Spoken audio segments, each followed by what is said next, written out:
And welcome back, everyone, to another great episode of Sellthoseflippingcars. I'm Zachary, and in today's episode, we're going to go out to the rural part of Virginia and save one of our friends $1,000 on the brakes on his 2020 Kia Soul. So this video is all about the brake replacement on a 2020 Kia Soul.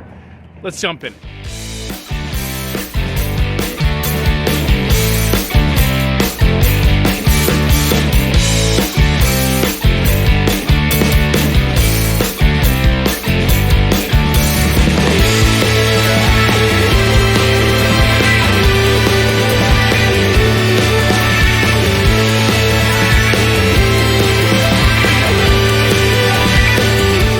Welcome back. As I said, we're jumping out and helping a friend with a 2020 Kia Soul brake replacement. Now, this video goes for all Kia Souls that are 2019 and newer. My friend was quoted $1,000 from one of the local auto shops to get this replacement done. So we're going to save him a lot of money today. Jump in the car, run about an hour and a half outside of where we live here in Hampton Roads. And then we're going to save him some money. That way he can bank that money to him and his family. And hey, we'll feel good about it. He'll be safe. That way he can get to work. And we're going to make an amazing video for you guys. So let's jump in the car, head out there, get this done. Remember, when jacking up the vehicle, leave the jack in place, but also have a secondary jack in place with a wheel chock behind the rear wheels, just in case the vehicle shifts while jacking the vehicle up. Working on the 2020 Kia Soul and you are doing your brakes, you are going to need a breaker bar, a 1/2-inch ratchet, 11/16 socket, a 14mm socket, a brake pad spreader, and your new brake pads. You can also use a 1/2-inch ratchet as well. You got your bolt there for the caliper, there for the bracket. The bracket is 11/16, the caliper is 14mm. You have the two at the bottom as well.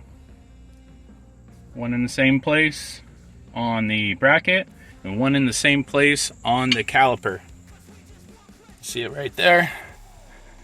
And there you go. Once you replace those, make sure you use your brake lubricant, brake grease on the brake pad so it can move freely, be easy on your brake line, and it is too easy to throw in some new brake pads and save yourself quite a few $100s on your 2020 Kia Soul. Key tip when replacing the brake pads: take note in the placement of not only the hardware on the caliper but the brake pad itself, where it's actually placed. You got the safety pin right there, or squealer tab. As you see on the other one, you do not have the squealer tab. So make sure you place it back the way it's supposed to. Squealer tab goes on the side where the caliper connects to the bracket. So too easy, guys. Let's go ahead and get it done. Alright guys, here on the back, even easier than the front. You got a 14mm holding the bracket on, 14mm holding the caliper to actual frame. Okay, so got this one, 14 right there, 14 right there, and then you got the 14 right here and the 14 at the bottom for that one as well. Okay, so too easy.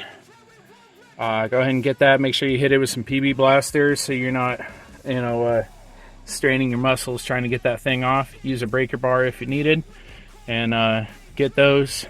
Let's get these brake pads replaced on the rear. It's on the rear brakes. You do have the safety clips on there, so make sure those are in your hardware.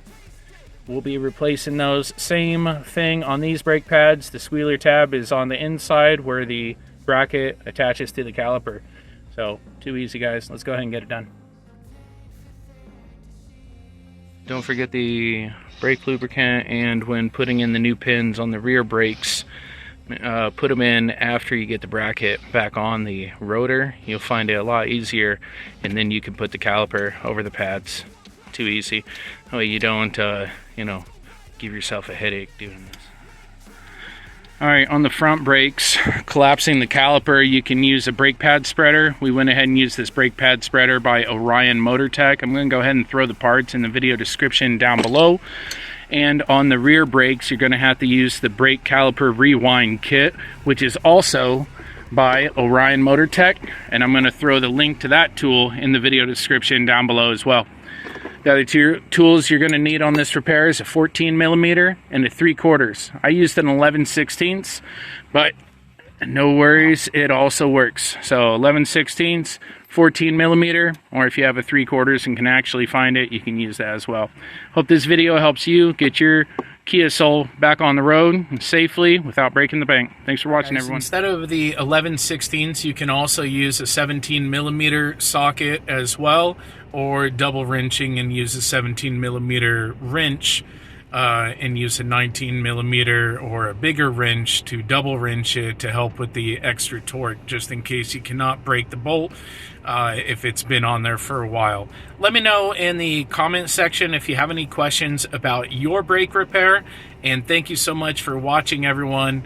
Make sure you smash that like button, hit the subscribe button for even more auto repair videos right here on the channel. Until next time, everyone, hey, keep on wrenching. Take care.